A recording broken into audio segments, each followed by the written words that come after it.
those monsters of water surging down from the mountains of Guizhou.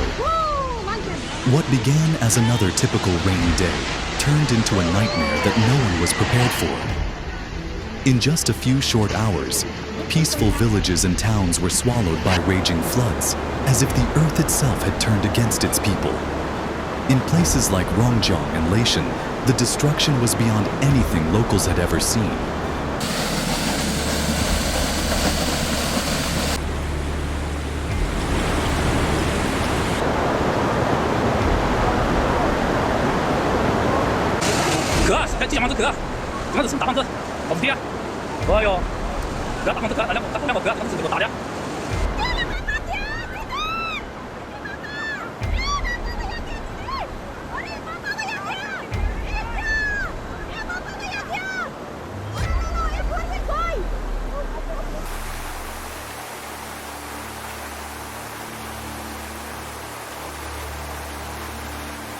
Roads disappeared. Homes vanished. Entire communities were ripped apart. This wasn't just a natural disaster. It was a complete collapse of everything people depended on. Families didn't just lose their houses. They lost their safety, their memories, their dreams. 雷山的泡澡车也有喽，走不动了，走不动了，接送全部噎了。你赶紧啊，把它跳什么啊？他后代娘去找家了。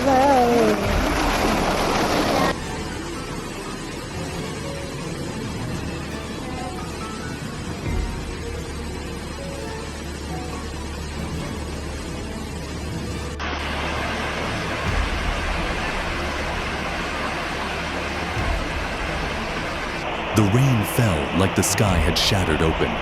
Hour after hour, it pounded the land with terrifying force. But while nature raged, something more painful came to light.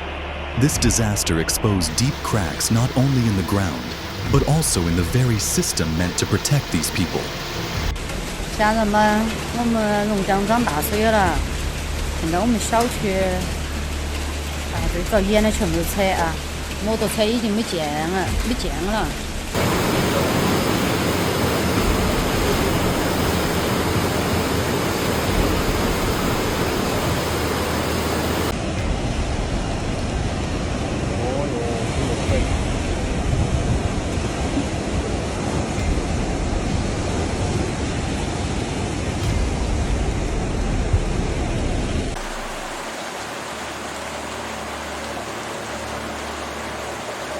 In Rongjiang, the flood didn't simply rise, it attacked.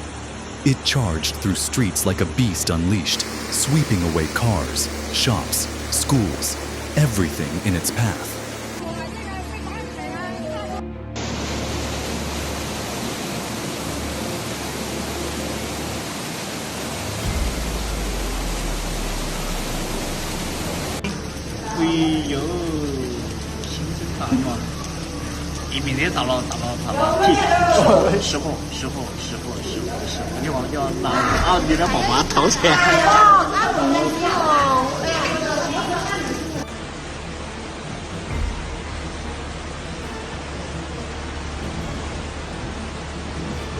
There was no warning loud enough, no barrier high enough.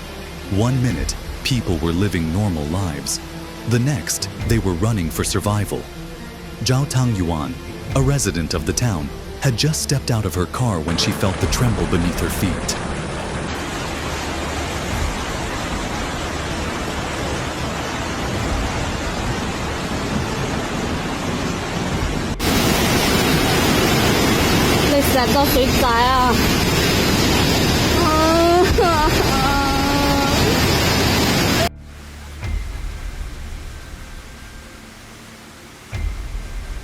Seconds later, a torrent of muddy water surged in. She barely made it onto the roof of her vehicle, filming what she believed would be her final moments. Her car was gone within minutes, but she lived. Many others weren't so fortunate.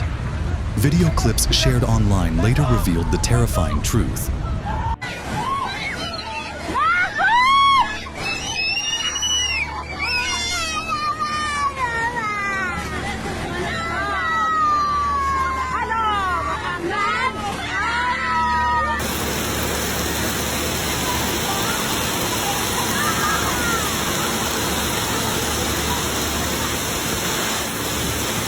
雷山2桥，雷山2桥，水位已经到这里了。今天是下雨第2天了，你看水位。Cars bobbing like bath toys in the floodwaters. People screaming from rooftops. Families clutching each other as entire buildings collapsed. 围墙都冲倒了！快打电话叫救援了！快来！这个地方还能待吗？我就睡下了。哎呦，我先挂了啊！我在这跟你讲，你看围墙的。给了过去。呀！呀！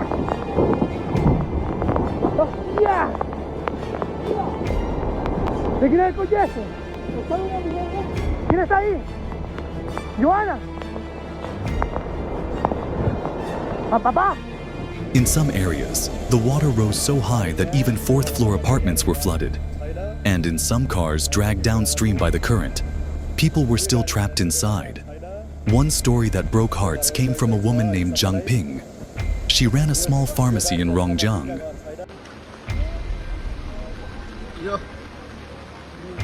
यतापट्टि चाहिँ हाम्रो सङ्गम दाइको hotel, यतापट्टि हाम्रो Kumar दाइको hotel, त्यो एपिएफको भवन त्यहाँ अगाडि देखिएको यो चाहिँ हाम्रो तल्लो बस्दा पानी परेको छ, जलस्तर घट्ने सम्भावना कम देखिएको छ।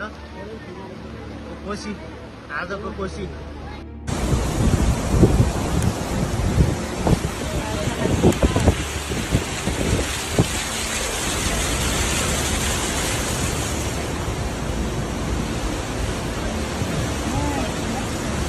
A shop she built from the ground up over 10 years. Through tears and hands stained with mud, she described watching her store, her life's work, get washed away in front of her eyes. Everything is gone, she whispered. How do I even begin again?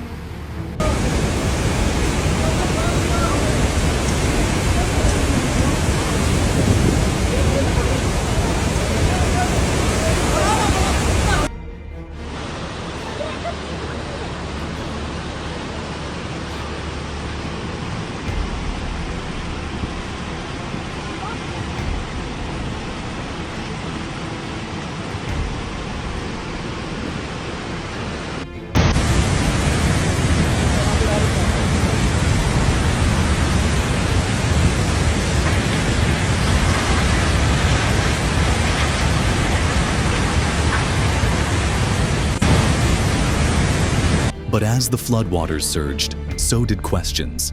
Many locals believe this disaster didn't have to be so deadly. Just before the floods, reservoirs upstream released massive amounts of water, raising river levels beyond safety.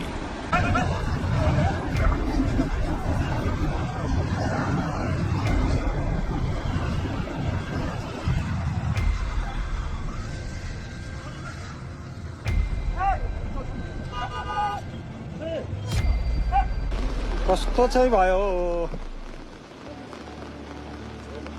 कसरी बचाउँछ त अब न आफू अब केही गर्न सकिन्छ केही उपाय छैन समन्वय गर्दैकै हो प्रहरीहरू लागिरहेछन्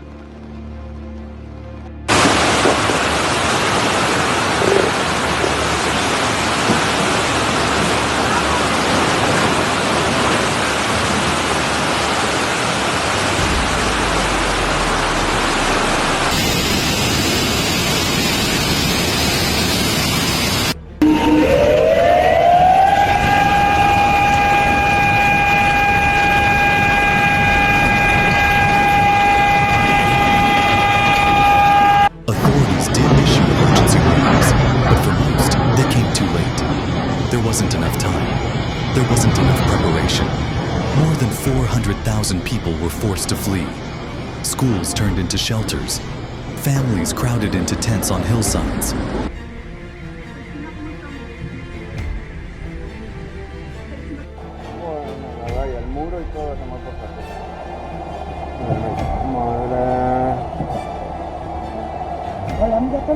Adiós.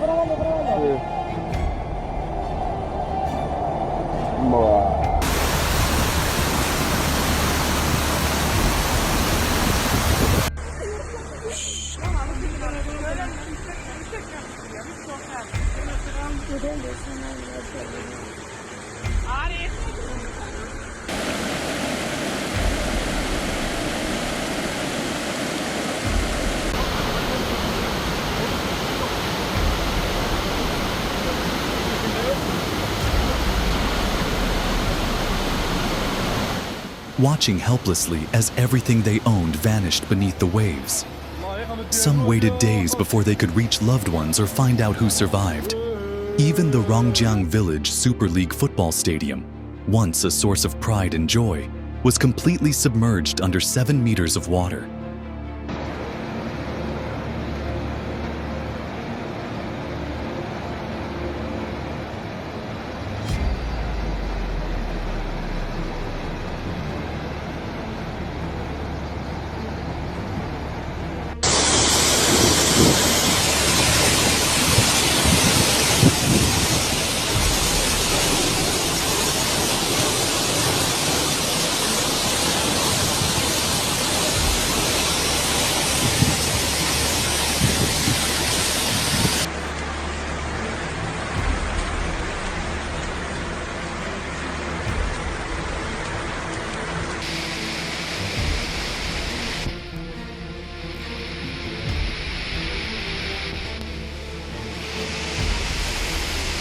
Only the tops of the goalposts could be seen poking above the muddy flood.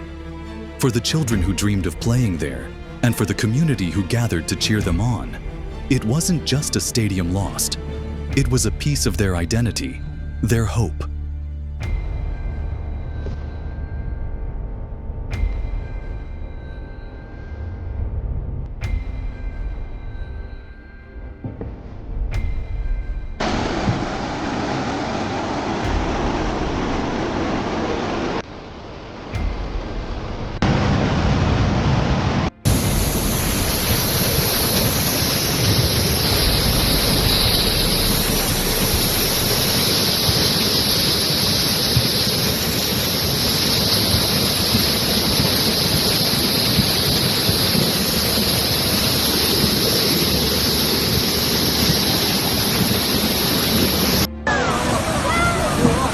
Ay gitti. Ay araba gitti. Guizhou has always been a region of struggle. For years, it was one of China's poorest provinces. But change had begun. Roads were built, tourism had started to bloom, and small businesses were growing. There was hope in the air.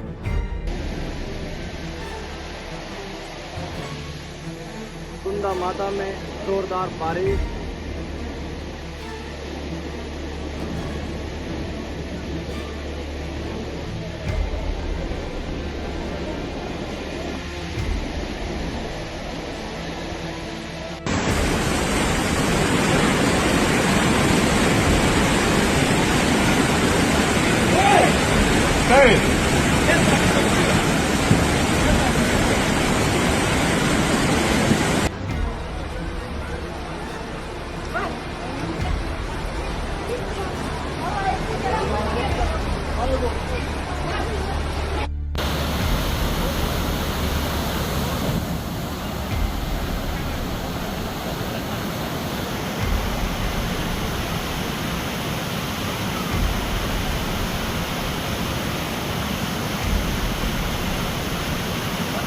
But in a single flood, much of that progress was washed away. And with it, many people's trust in the system crumbled. Criticism echoed through the ruined towns. Why were the reservoir releases not better coordinated?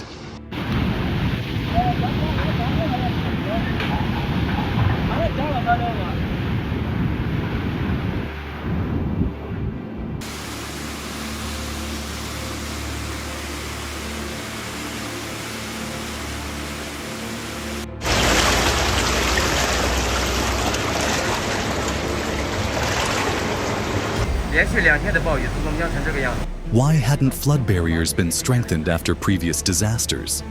Why are the same mistakes allowed to happen again and again? Experts have warned for years.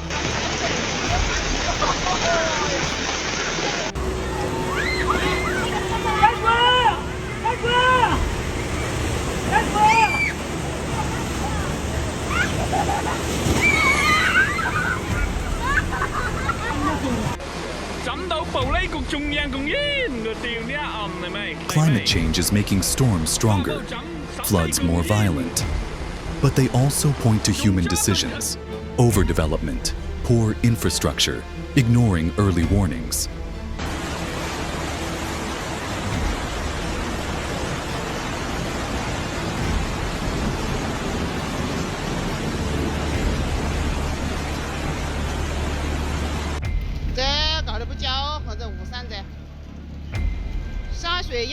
Natural disasters may be inevitable, but the damage they cause?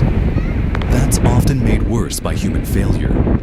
Some officials later referred to this as a rare black swan event.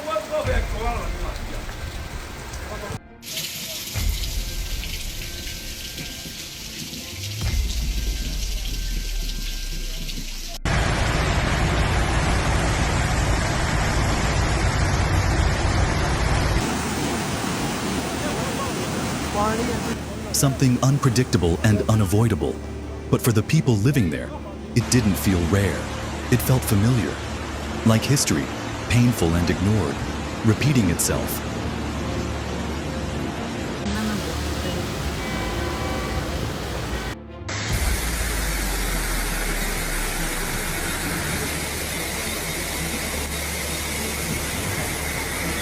More than 120,000 people were evacuated across 2 major flood waves. 6 lives were lost, and over 100,000 affected. In the second surge, river levels in Rongjiang peaked at 256.7 meters, the highest since records began. Rongjiang's entire downtown was submerged twice in 1 week. On both occasions, the local government launched top-level flood emergency responses, with more than 40,000 residents evacuated each time. Roads collapsed. Landslides cut off key highways. In some towns, residents climbed rooftops for rescue as water overtopped safety barriers by over 2 meters. Even the village Super League Stadium, once a symbol of rural revitalization, disappeared underwater. Rongjiang had recently gained national recognition after being removed from China's poverty list, in part due to the fame of the local football league. That optimism drowned with the field. Officials say the intense rainfall was triggered by converging tropical air masses and seasonal Mayu rains, worsened by climate change. Meteorologists pointed to the growing frequency of black swan weather events, sudden, record-breaking downpours that overwhelmed traditional flood infrastructure. Yet experts stress this wasn't just about climate. Overdevelopment near riverbanks, insufficient early warning systems in rural areas, and poor reservoir coordination worsened the outcome. Critics argue that failures in flood planning, not nature alone, turned a crisis into catastrophe. China's central government responded with 200 million Chinese yuan in emergency funds for Guizhou and surrounding provinces. Power had not yet been fully restored to all towns. Thousands remained in temporary shelters, relying on aid trucks for food and clean water. Though the rain eased slightly, meteorologists warned of another tropical depression forming off the South China coast, bringing new fears of another round of destruction. For the people of Guizhou, the recovery is only beginning. Their homes may take months to rebuild, but trust in both nature and governance may take far longer.